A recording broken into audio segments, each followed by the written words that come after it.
Salam əziz abituriyentlər. Bugün biz coğrafiyanın ilk mövzusu olan coğrafiya elminin sahələri, tədqiqat metodları, həmçinin inkişaf tarixi bölmələrinə baxırıq.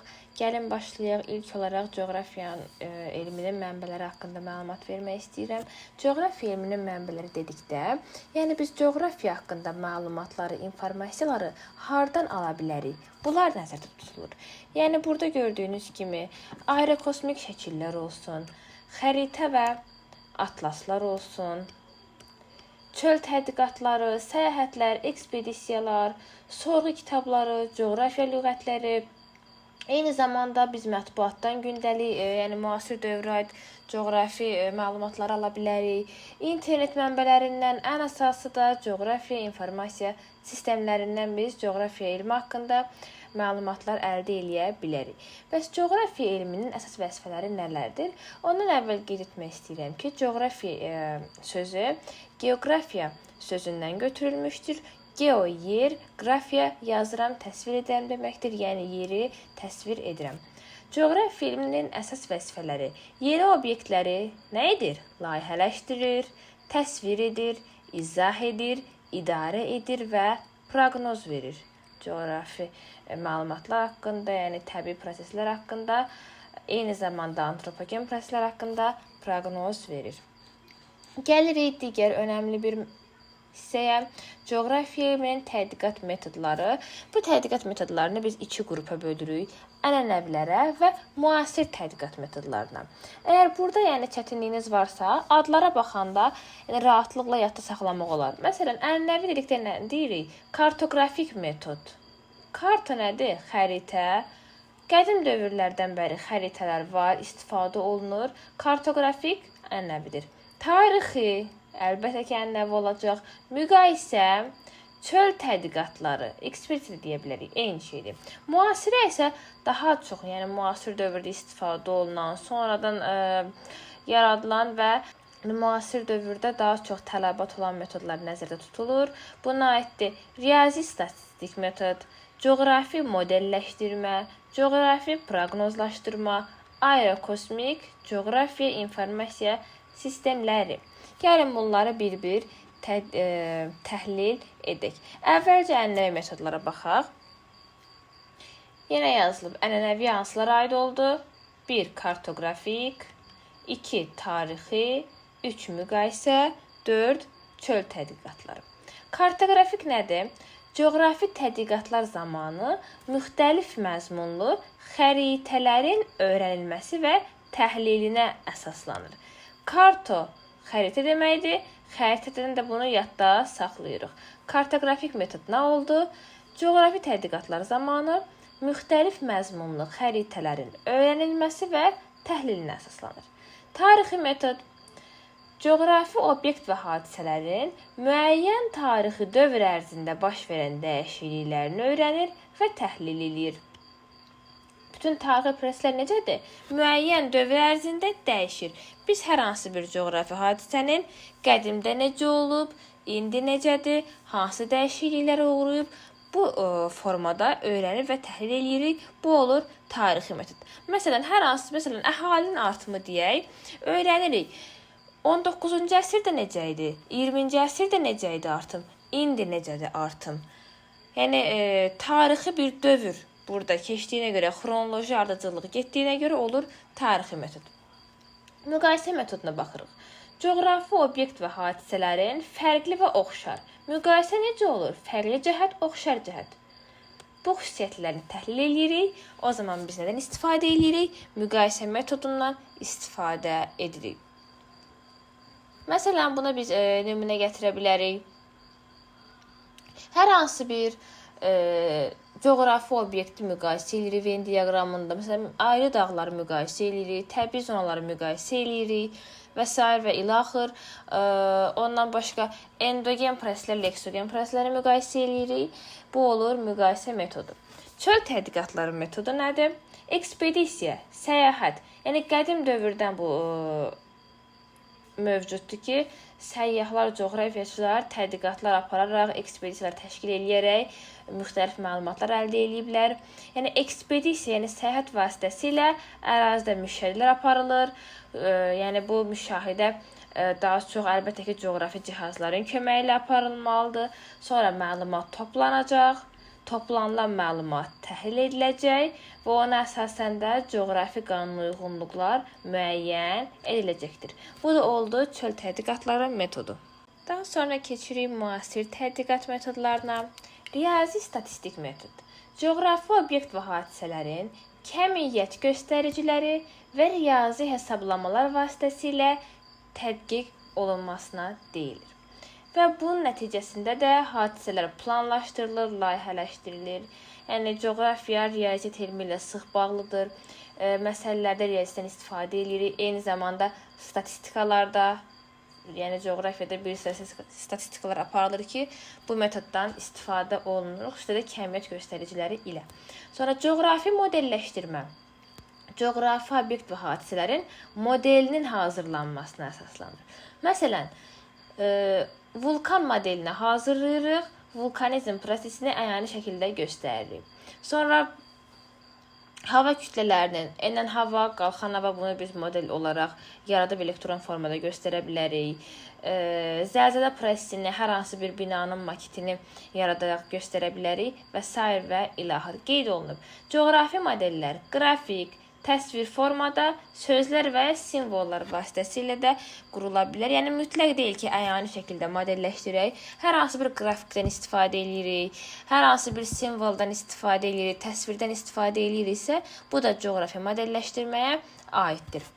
Daha sonra coğrafi proqnozlaşdırma. Proqnoz nədir? Hər hansı bir məlumatın əvvəlcədən verilməsidir, əvvəlcədən təyin edilib verilməsidir. Buna həm təbii, həm də antropogen proseslərə aiddir. Yəni, təbii və antropogen təsirlər nəticəsində konkret ərazidə baş verə biləcək dəyişikliklərin əvvəlcədən müəyyən edilməsidir. Təbii, məsələn, ola bilər ki, əvvəlcədən deyilir ki, bu tarixdə, bu ərazidə siklon baş verəcək, güclü yağıntı baş verəcək, sel hadisəsi baş verəcək və s. və ilaxır. Bu təbii hissəsidir. Daha sonra antropogen təsir nəticəsində də, yəni müasir dövrdə insan bütün sahələrə öz təsirini göstərir və hər hansı bir atmosfer prosesləri və s. və ilaxır prosesləri də antropogen təsir vardır. Məsələn, antropogen təsir nəticəsində yaranan proseslərdən biri də istixana effektidir. Əlbəttə ki, buna həm təbii, həm antropogen proseslər təsir eləyir. Yəni, insan fəaliyyəti nəticəsində karbon qazının miqdarı artır, istixana effekti yaranır, qlobal istiləşmə baş verir və əvvəlcədən deyilir ki, yəni müəyyən ərazidə temperatur qalxacaq. Bu artıq olduğun antropogen hissəsi. Yəni proqnozlaşdırmaq sadəcə təbii prosesləri götürmək doğru deyil. Həm təbii, həm də antropogen təsirlər nəticəsində yarana biləcək proseslər müəyyənləşdirilir. Daha sonra aerokosmik metod, yəni kosmik şəkillərdən, peyk şəkillərindən alınan informasiyalar xəritəyə köçürülür və proseslər öyrənilir. Yəni, müasir dövrdə məcbur deyil hər hansı bir əraziyə ekspedisiya təşkil olunsun, gedilsin, təhlil edilsin. Yəni, kosmosdan alınan şəkillərlə rahatlıqla bu proses həll olunur. Daha sonra CIS, yəni coğrafi informasiya sistemi, müasir informasiya texnologiyaları vasitəsilə məlumatlar toplanılır, işlənilir, təhlil edilir və rəqəmsal xəritələr tərtib edilir. Müasir dövrdə ən çox tələbat olan sistemlərdən biri də coğrafi informasiya sistemləridir. Daha sonra keçirik nəyə? Coğrafiya elminin sahələrinə. Coğrafiya elmi iki əsas hissəyə ayrılır. Fiziki coğrafiya və iqtisadi və sosial coğrafiya. Və hər biri də öz daxilində iki hissəyə ayrılır. Ənənəvi sahələrə, yeni sahələrə. Necə bayaq metodlarda var idi, ənənəvi metod, müasir metod, bu da elə. İqtisadi coğrafiyada ənənəvi sahə və yeni sahə. Yəni, yeni daha sonradan yaranmış sahələr olduğuna görə biz bunu yeni sahələr adlandırırıq. Ənənəvi sahələrə aiddir. Yerşünaslıq, geomorfologiya, iqlim şünaslıq, hidrologiya. bitki coğrafiyası, torpaq coğrafiyası, okeanologiya, meteorologiya, paleocoğrafiya, kartografiya. Gəlin bunlar haqqında qısa məlumat verək. Yerşünaslıq dedikdə, yerin ümumi fiziki coğrafi qanun uyğunluqlarını öyrənən bir elmdir. Yəni biz burada yer haqqında ümumi, yəni hər şey var, sadəcə ümumi şəkildə göstərilib. Yəni atmosferdə, hidrosfer, biosfer hamısı buna aiddir, amma ümumi şəkildə verilir. Geomorfologiya artıq sırf yerin relyefini öyrənən bir sahədir. Deməli, geomorfologiya nə oldu? Yerin relyefini öyrənən sahə. Aşağıda qeyd etmişəm, relyef, geomorfologiya. İqlimşünaslıq adından da göründüyü kimi yer kürəsinin iqlimini öyrənir. Hidrologiya quru sularını öyrənir. Yəni bunu biz okeanologiya ilə qarışdırmayaq. Okeanologiyada okeanlar öyrənir isə, hidrologiyada quru suları. Yəni buna aiddir, qeyd eləyək burada, çaylar olsun, göllər, bataqlıqlar, sonra buzlaqlar. Bunlar quru sularına aiddir və biz bunları hidrologiyada öyrənirik. Bitki coğrafiyası, bitkilərin coğrafi zonallığı üzrə yayılma qanun uyğunluqlarını öyrənir. Torpaq coğrafiyası, fiziki coğrafiyanın ənənəvi sahələrinə aiddir. Okeanologiya artıq sırf okeanları öyrənir. Meteorologiya atmosferdə baş verən fiziki kimyəvi prosesləri öyrənir. Paleocoğrafiya qədimdə, paleo nə deməkdir? Paleo qədim deməkdir. Paleocoğrafi qədimdə baş verən coğrafi hadisələri öyrənir. Kartoqrafiyada xəritələri öyrənən coğrafiyanın sahəsidir. Bunlar oldu 10 dənə sahədir. Yerşünaslıq, geomorfologiya, iqlimşünaslıq, hidrologiya, bitki coğrafiyası, torpaq coğrafiyası, okeanologiya, meteorologiya, paleocoğrafiya və kartoqrafiya. Bunlar oldu coğrafiyanın ənənəvi sahələri. Yeni sahələri isə landşaftşünaslıq və landşaft planlaşdırılması, yəni yer səthində yayılmış müxtəlif landşaftları öyrənir. Riyazi coğrafiya, ekoloji coğrafiya. Ekologiya deyil bu uşaqlar, fikir verin. Ekologiya ayrıdır, ekoloji coğrafiya ayrıdır. Yəni buna biz təbiəti mühafizə də deyirik, ekoloji coğrafiya da deyirik. Və daha sonra coğrafiya informasiya sistemləri biz həm fizikdə, həm iqtisadidə görəcəyik. Çünki bu sistemlər bizə həm fiziki coğrafiyanı öyrənməkdə, həm də iqtisadi coğrafiyanı öyrənməkdə kömək edəcəkdir. Aşağıda da qeyd etmişəm açıqlamalarını, ora gələcəyik. Əvvəlcə iqtisadi coğrafiyanın sahələrinə baxaq. Bu da bölündü ənənəvi və yeni sahələrə. Ənənəviyə 5 dənə sahə aiddir. Sənaye coğrafiyası, sənaye sahələrini öyrənəcək. Kənd təsərrüfatı coğrafiyası, kənd təsərrüfatının yayılma qanun uyğunluqlarını öyrənəcək, inkişaf qanun uyğunluqlarını öyrənəcək. Nəqliyyat coğrafiyası, nəqliyyat növlərini öyrənəcək. Sosial coğrafiya və əhali coğrafiyası. Əhali coğrafiyası da əhali haqqında müxtəlif məsələləri tədqiq edir. Sonra buna yeni sahələri.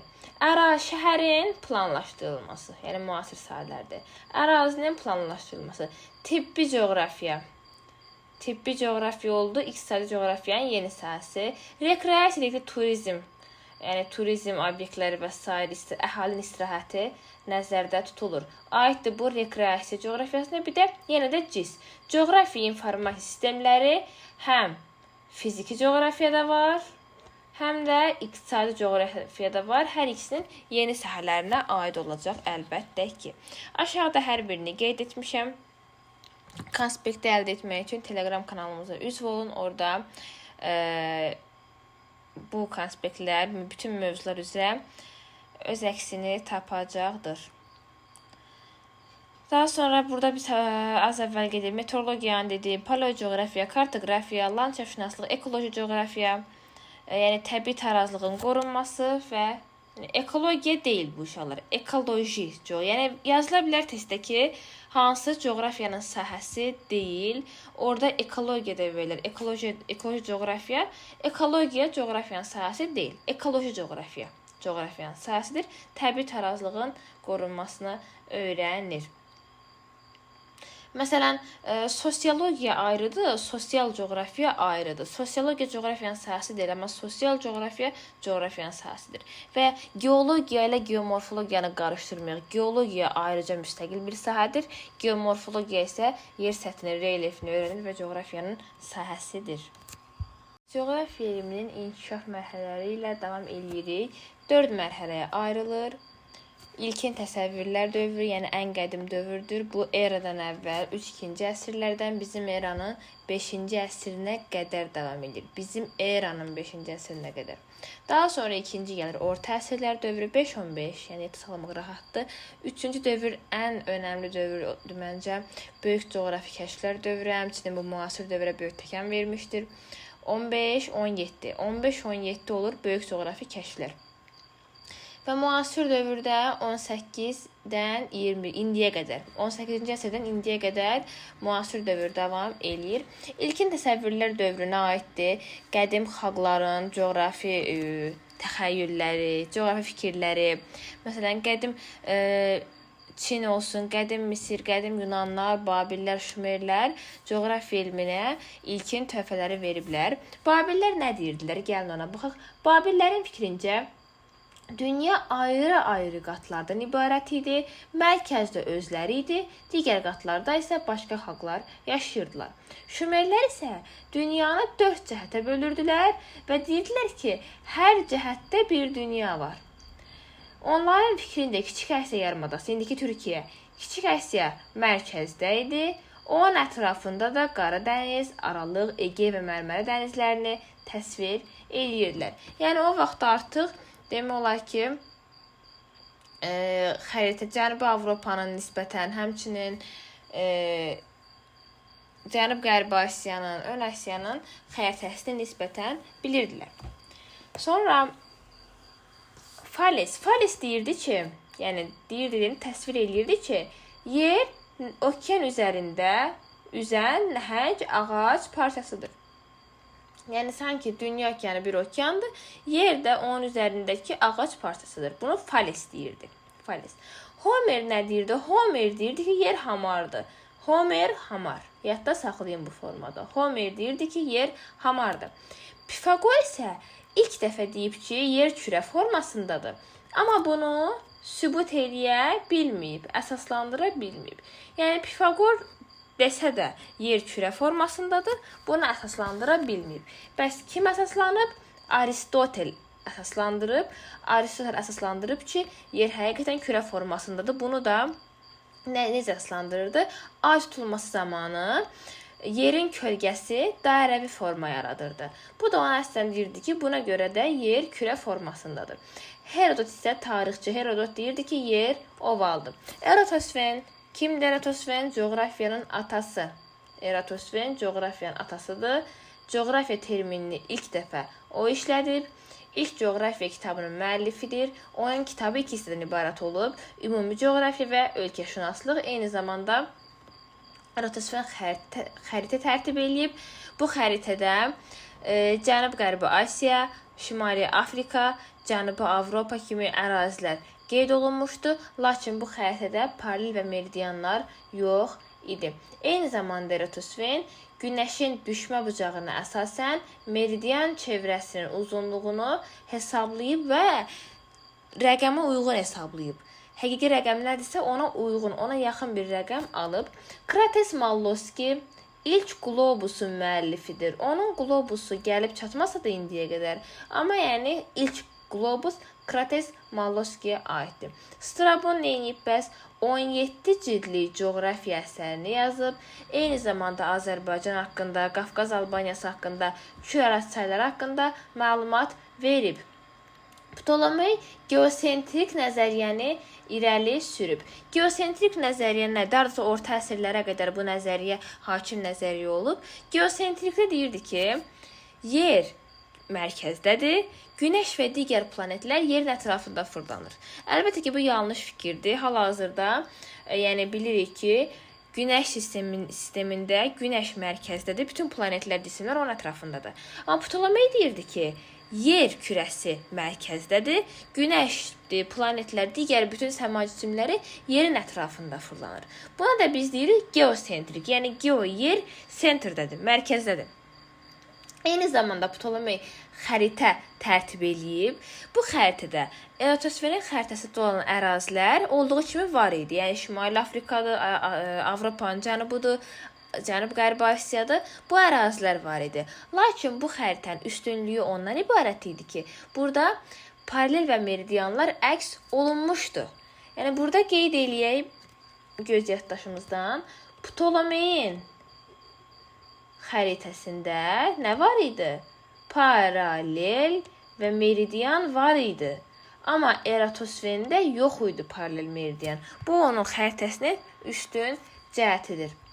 Hipparx nə deyib bəs? Hipparx yerin öz oxu, günəş ətrafında fırlanması, iqlimin dəyişməsi, günəşin üfüqdə hündürlükdən asılı olaraq dəyişdiyini söyləmişdir. Keçirik orta əsrlər dövrünə. Orta əsrlər dövründə xüsusilə də türk və ərəb alimlərinin böyük töhfələri olmuşdur elmə bu dövrdə, çünki ərəb və türk sivilizasiyalarında güclü inkişaf baş vermişdir. Əbu Reyhan Biruni Səmərqənddə yaşayan türk alimi olmuşdur. İlk dəfə şərqdə yerin gildən qlobusunu hazırlamışdır. Neyiniyib? Yerin qlobusunu hazırlayıb Əbu Reyhan Biruni və gildən. Şərqdə ilk dəfə gildən qlobusu Əbu Reyhan Biruni hazırlayıb. Nəsrəddin Tusi Azərbaycan alimidir. 13-cü əsrdə yaşayıb, Eldənizlər dövlətinin hakimiyyəti dövründə yaşayıb. 1259-cu ildə Marağa rəsədxanası inşa olunub, hansı ki bunun təşəbbüskarı Nəsrəddin Tusi olub. Yəni Nəsrəddin Tusi tanınmış astronom olub. Onun astrologiya ilə bağlı əsərləri var. Eyni zamanda ulduzlu səma qlobusunu hazırlayıb, 256 şəhərin koordinatlarını verib, həmçinin yerin günəş ətrafında fırlandığını qeyd etmişdir. Nikolay Kopernik polyak olub, Polşalı olub. 1543-cü ildə heliosentrik nəzəriyyə. Ptolemeydə geosentrik idi. Geosentrik. Bunu yadda saxlayırıq, Ptolemeydə getdi. Kopernikdə isə heliosentrikdir. Kopernik yazırıq, heliosentrik. Helio günəş deməkdir. Günəş helio. Sentrikdə mərkəz. Yəni bu nə deyir? Kopernik deyib ki, yer yox, günəş mərkəzdədir. Yer və digər planetlər onun ətrafında fırlanır. Bu da olur heliosentrik nəzəriyyə. Deməli, geosentrik nəzəriyyənin banisi Ptolemeydir. Heliosentrik nəzəriyyənin banisi isə Kopernikdir. Heliosentrik daha sonra deyilib, orta əsrlərə aiddir Kopernik tərəfindən. Daha sonra Leif Erikson kim olub? Viking olub, Skandinaviyalı olub və o öz dəstəsi ilə Vikinglərlə birlikdə Amerikaya gəlmişdir. Yəni Amerikanı kəşf edən Kolumb olsa da ilk ayaq basan Kolumb olmayıb. Ondan 5 əsr əvvəl 10-cu əsrdə Skandinaviyalılar deməli gəliblər Amerikanın şimal-şərqinə səfər ediblər, dəfələrlə səfər ediblər. Daha sonra Marco Polo Asiyanın əksər ərazilərində olub, İpək yolu boyunca hərəkət edib, Azərbaycanda olub, həmçinin Çinə qədər hərəkət edib və bu ölkələr haqqında məlumat verib. Onun əsərlərindən alınan məlumatlar əsasında böyük coğrafi kəşflər dövründə Çinə, Hindistana və sair Asiya torpaqlarına səyahətlər edilmişdir. Afanasi Nikitin də həmçinin Azərbaycan haqqında məlumat vermişdir. Rusiya Hindistan üzrə səfər etmişdir. Onun məşhur bir əsəri var. 3 dəniz arxasına səyahət. Bu əsər kimin oldu? Afanasi Nikitinin. 3 dəniz arxasına səyahət. Böyük coğrafi kəşflər dövrünə baxırıq. Bu dövrün əsas qəhrəmanlarından biri də Kristofor Kolumbdur. Kristofor Kolumb 1492-ci ildə Amerikaya səfərə başlayıb və Amerika qitəsini kəşf edib. 1492 onun ilk səfəridir. Amerika qitəsini kəşf edib, lakin bu əraziləri Hindistan zənn edib. Çünki ümumiyyətlə böyük coğrafi kəşflər dövründə bütün səyyahların məqsədi nə idi? Hindistana gedib sərvət əldə etmək, oranın sərvətlərini almaq, Avropaya gətirmək və varlanmaq idi. Yəni məqsəd yeni torpaq axtarmaq, elmə töhfə vermək deyildi əlbəttə ki, onlar Marco Polo'nun və digər səyyahların əsərlərindən oxumuşdular ki, Çində, Hindistanda çox dəyərli parçalar, ədviyyatlar, sərvətlər var. Onu əldə etmək üçün gedirlər, çünki həmin dövrdə Avropada vəziyyət çox gərgin idi. Və deməli,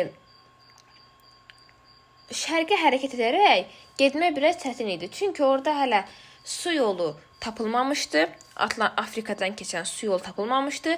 Qurudan da gedəndə onlar Osmanlı torpağından keçmək məcburiyyətində idilər. Burada Osmanlı böyük gömrü rüsmü qoymuşdu. Bu da onlara problem yaradırdı. Və Xristofor Kolumb dedi ki, madam ki yer kürə formasındadır, yəni kürədən biz hara getsək gəlib eyni yeri tutarıq da, şərqə getməkdənsə qərbə gedim. Onsuz da Hindistana gələrəm. Yəni bilmirdi orada torpaq var. Elə bilirdi ki, tamamilə su olacaq. Və ona görə də qərbə getdim və torpağı tapdım. Və elə bildi ki, bu Hindistandır. Əlbəttə ki, o yanılırdı. Çünki həm Hindistanın koordinatları, həm ona olan məsafə özünü doğrultmurdu. Lakin o ömrünün sonuna qədər elə bildi ki, Hindistanı kəşf edib, Hindistana gedib kəşf edib, yox, Hindistana gedib çatıb. Ona görə burada yaşayan yerli xalqları Hindular, yəni hindlilər Hindular adlandırdı. Amma əslində bura əlbəttə ki Hindistan deyildi. Bura yeni qitə idi, Amerika qitəsi idi. Yəni o bilməsə də biz qitənin kəşfini Xristofor Kolumbla adlandırırıq. Bəs bunun yeni qitə olduğunu, Hindistan olmadığını kim sübut etdi? Amerigo Vespucci sübut etdi. Vespucci Kolumbun ekspedisiyasında da olmuşdu vaxtilə və daha sonra o Amerikanın yeni qitə olduğunu sübut etdi. Dedi ki, yəni bura Hindistan deyil, ola bilməz. Bura yeni qitədir. Və ona görə də həmin bu qitəyə Kolumbun adını yox, Amerigo Vespucci'nin adını verdilər və qitə oldu Amerika. Və biz bunu da Martin Valdemir'in əsərində görürük. Martin Valdemirler coğrafiyaçı, həmçinin kartoqraf olub. Onun əsəri var, Kosmogoniyaya giriş. Bu əsərdə Amerikanı Amerigo ölkəsi adlandırıb Vespucci'nin şərəfinə. Sonra Vasco da Gama 1797-99-cu illərdə Avropadan Hindistana gedən ilk dəniz yolunu kəşf etmişdir. O çıxır yola Avropadan, gəlir deməli Afrikanın cənubundan keçərək Atlantik okeanı, daha sonra Hind okeanı, gəlir Hindistana çatır. Yəni ona qədər quru yolu ilə getməli idilər, Osmanlıdan keçərək. Amma ondan sonra artıq Hindistana dəniz yolunu kəşf etdi. Eyni zamanda bu Hindistana çatdığına görə çox sərvət gətirdi Hindistandan və çox varlandı Vasco da Gama. John Cabot Amerikadan tədqiqatlar aparıb Newfoundland adası və Labrador yarımadasını kəşf edib. Fernand Magellan 1519-da səyahətə başlayıb. Deməli, onun da məqsədəsini Hindistana çatmaq idi, amma qərbdən deməli qərbdən üzür Filippinə qədər gəlir. Lakin bu ərazidə Filippinlərdə yerli xalqlarla mübarizəyə başlayırlar, döyüşə və o bu döyüşdə həlak olur. Ona yolu tamamlaya bilmir və onun yolunu Juan Elcano tamamlayır, gedir, qayıdır, İspaniyaya çatır və bununla da dünya səyahət etmiş olur həmin ekspedisiya. Ona görə də ilk dünya səyahəti Fernand Magellan adı ilə bağlıdır. İlk dünya səyahəti, həmçinin vahid okeanın mövcudluğu isbat olunub, çünki bütün okeanlardan keçirlər. Şimal Buzlu okeanı istisna əlbəttə ki. Yəni bir-birilə əlaqəli olduqlarını o isbat eləyirlər. Və yerin kürə formasında olduğu əyani isbat olunur. Əyani aiddir Fernand Magellana. Onlar gəlib çatandan sonra görürlər ki, təqvimlərində bir gün əksi idi. Bəs bunun səbəbi nə idi? Yer qərbdən şərqə fırlanır. Bunlar da şərqdən qərbə getdilər. Yəni fırlanma istiqamətinin əksinə getdilər. Və 180 dərəcəli meridiandan şərqə keçəndə bunlar normalda təqvim bir gün irəli verməli idilər. Çünki biz nə edirik? 180-dən şərqə gedəndə bir gün irəli, qərbə gedəndə bir gün geri veririk. Növbət dərslərimizdə bununla bağlı da izah olacaqdır. Və onlar 180-i keçəndə şərqə təqvimi dəyişmədilər. Ona görə çatandan sonra gördülər ki, onların təqvimlərində bir gün əksik gəlir. Sonra Martin Behaimə baxaq, o qlobus hazırlayıb və onun qlobusa yer alması adlanırdı. Günümüzə qədər gəlib çatıb. Harold Mercator kartoqrafiyanın banisidir. İlk atlasın müəllifidir, yəni önəmli bir şəxsiyyətdir. Francis Drake Magellandan sonra 2 dəfə dünya səyahətinə çıxıb, Drake boğazından keçib, onun da adı ilə əlaqəlidir. Janssen 1606-cı illərdə Avstraliya sahillərinə gəlib, lakin buranı ada zənn edib. Abel Tasman isə 1642-də gəlib Avstraliyaya. şimalında, cənubunda, qərbində olub. Yeni Zelandiya və Tasmaniya adalarını kəşf edib. Yəni Tasman adasını, bir də Yeni Zelandiya Abel Tasmanın adı ilə, yəni Abel Tasman tərəfindən kəşf olunub. Və gəlib çıxdıq müasir dövrə. Bax, müasir dövrə. Semyon Dejenyov. Semyon Dejenyov Avrasiyanın ucqar şərq nöqtəsini fəth edib. Ona görə də Avrasiyanın ucqar şərq nöqtəsinə biz deyirik nə burnu? Dejenyov burnu. Avrasiyanın ucqar şərq nöqtəsi onun adı ilə bağlıdır. Vitus Bering onun adı ilə Bering boğazı bağlıdır. Bering boğazını kəşf edib və Asiyadan Amerika sahillərinə keçib. Yəni Bering boğazından keçərək Asiyadan Amerika sahillərinə çatıb Vitus Bering. James Cook 3 dəfə dünya səyahət edib. 3 dəfə. Havay adalarını kəşf edib. Sonra Yeni Zelandiyanın 2 müstəqil adadan ibarət olduğunu. Yəni Yeni Zelandiyanın adasını Cook kəşf eləməyib. Yeni Zelandiyanı Tasman kəşf eləmişdi. Lakin biz bilirik ki, Yeni Zelandiya adası 2 ayrı adadan ibarətdir. Şimal adası və Cənub adası. Bu adaları hansı boğaz ayırır? Cook boğazı ayırır. Və bu da James Cook'la əlaqəlidir ki, həmin boğazdan keçir, isbat edir ki, Yeni Zelandiya adası 2 müstəqil adadan ibarətdir, şimal və cənub və həmin boğazın adı da Cook boğazı qalır. Yəni Yeni Zelandiya adası ümumi Tasman tərəfindən kəşf olunub, amma Yeni Zelandiyanın 2 ayrı adadan ibarət olması isə Cook tərəfindən kəşf olunub. Eyni zamanda James Cook Antarktidaya səfərə başlayıb, lakin çətin hava şəraiti ona imkan vermir ki, gedib çatsın. Sonra Alexander Humboldt əsasən Cənubi Amerikada geniş tədqiqatlar aparıb. 1799-1804-cü illərdə Ant dağları, Orinoco çayı, Amazon çayı, sonra vulkanlar, Cotopaxi Çin boyası yazmışam, Meksika Ulanası vulkanları, sonra Mərkəzi Amerika, Westin adalarını öyrənib.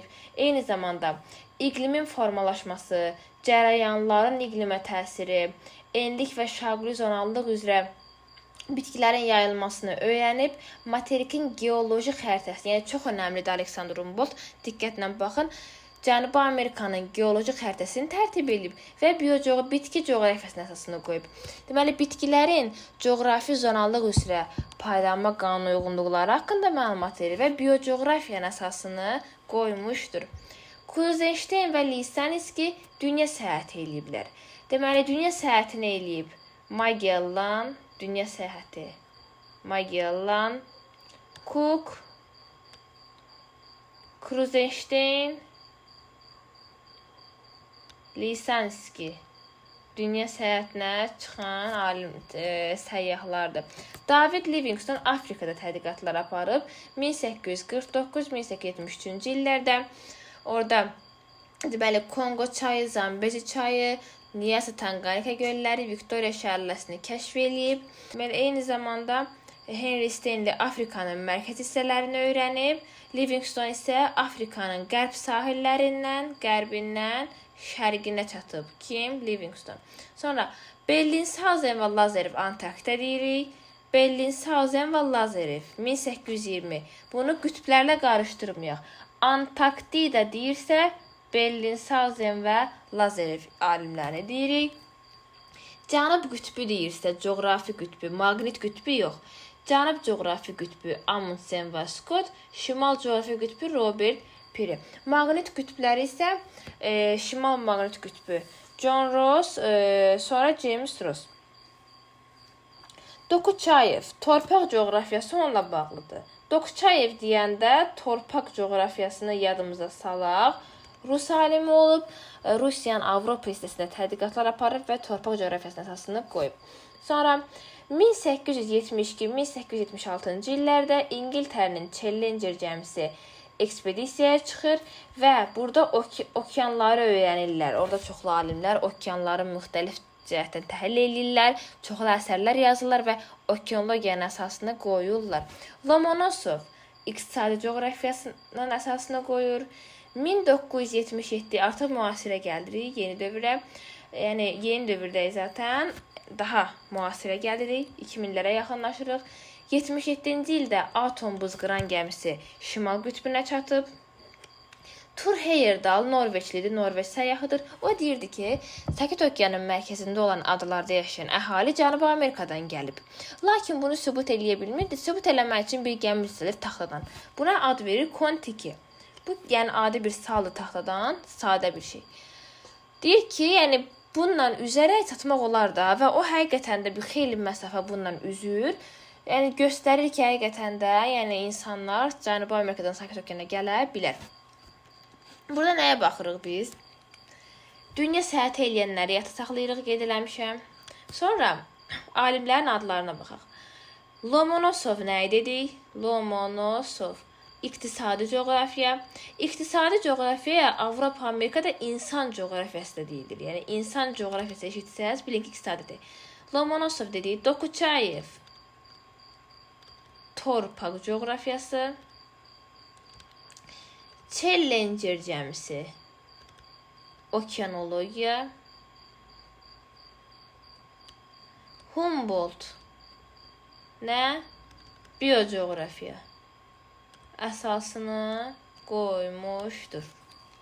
İndi gəlin Azərbaycanda coğrafiyanın inkişafına baxaq. Dünyanı öyrəndik. Azərbaycanda da bizim alimlərimiz coğrafiya elminə böyük töhfələr veriblər. Gəlin onları araşdıraq, onları oxuyaq. İlk başlayaq orta əsrlərdə Nəsrəddin Tusidən. Az əvvəl bunun haqqında qeyd etmişdim, yenə qeyd edirəm. Nəsrəddin Tusi Azərbaycanlı alim olub, astroloq olub. Deməli, Elxanilər dövründə yaşayıb.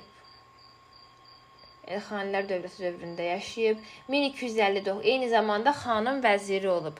Hülakü xanım məsləhətçisi, Abaqa xanım vəziri olub.